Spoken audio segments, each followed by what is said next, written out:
Senator Sullivan's recognized. Thank you, Mr. Chairman. General, nice to see you and your wonderful wife. Congratulations. We are really thrilled about your nomination. I look forward to strongly supporting it. And like the chairman said, like the ranking member, Senator Reed said,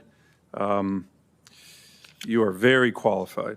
And I'm really excited. So congrats to you and your family. I want to thank your family. You guys, as you mentioned, your opening statement was great about how the families work so hard.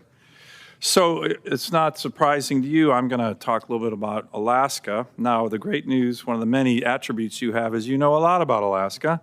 Having been the ALCOM commander very recently.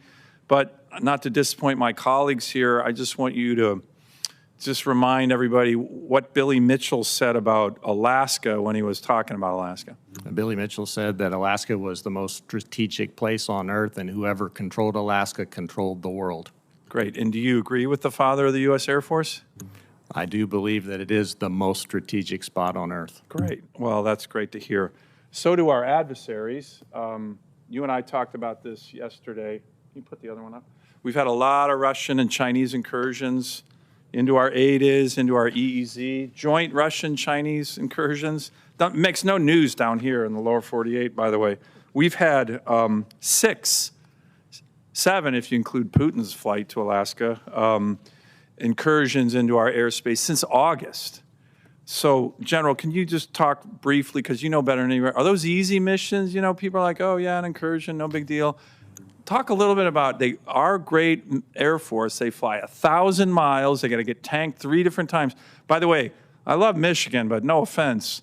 All these tankers going to Michigan, I think it strategically makes 0 sense when my state has been begging for tankers. Let me just ask before you answer the other question. The KC-135s, I've been begging for four for almost my entire time in the U.S. Senate. 4. Michigan's getting a gazillion.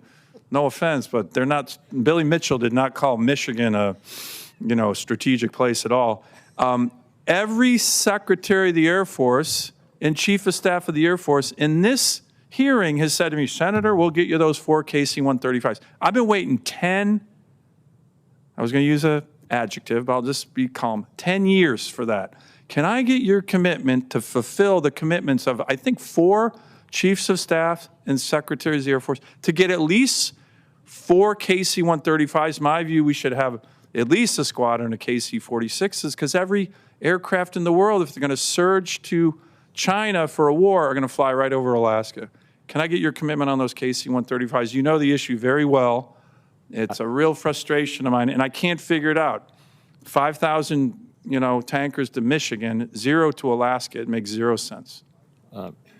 I'll do my best, Senator. I remember this issue when I was stationed in Alaska. You and I talked about it back then, and I will strive to do my best to get them. Incidentally, I'll just share with you the package to make that happen is currently at the Joint Staff, and so hopefully we're going to make some headway soon.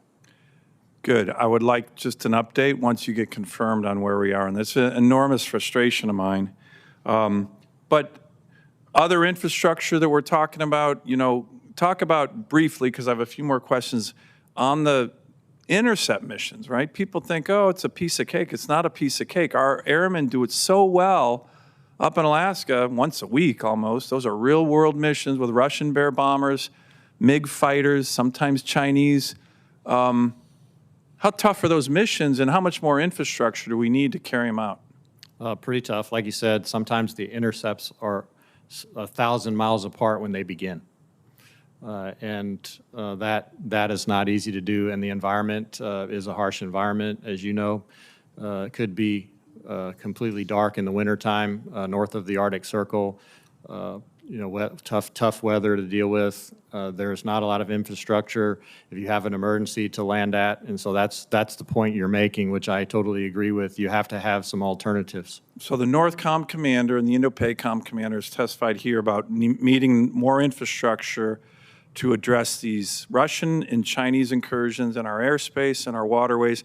They've talked about Galena. They've talked about Barrow. They've talked about, this committee said ADAC is going to be reopened, right? We have $115 million in the One Big Beautiful Bill. Can I get your commitment to work with us on those infrastructure needs, which your combatant commanders, both testified here, say we need to protect our northern flank in America? Yes, Senator. Finally, you know, the PJs up in the 212th Rescue Squadron are outstanding, and they're very, very busy, not just real-world missions in war zones like Afghanistan. They conduct real-world missions in Alaska all the time. One weekend last year, they conducted 5 rescues, which is kind of unbelievable. Parachuted into a part of Alaska where there was a plane crash. They've always had a carve-out with regard to AVSOC, with regard to their unit structure, but we're hearing that they're going to lose that carve-out. Can I get a commitment from you to continue the existing policy for the 212th Rescue Squadron to ensure that the units in Alaska have the capacity, surge capability, personnel stability required to meet the unique demands and training? Real-world missions in Alaska also oversees that the SAR, CSAR operations of the 212th do in our state. Again, you know this very well. Know it very well. I love the guardsmen in Alaska that save lives every single week. And you have my commitment. I'll definitely look into it. I wasn't tracking the carve-out, so let me look into that. Okay, we'll put that in the record as a cue for. Thank you, General. Congratulations again. Thank you, Senator.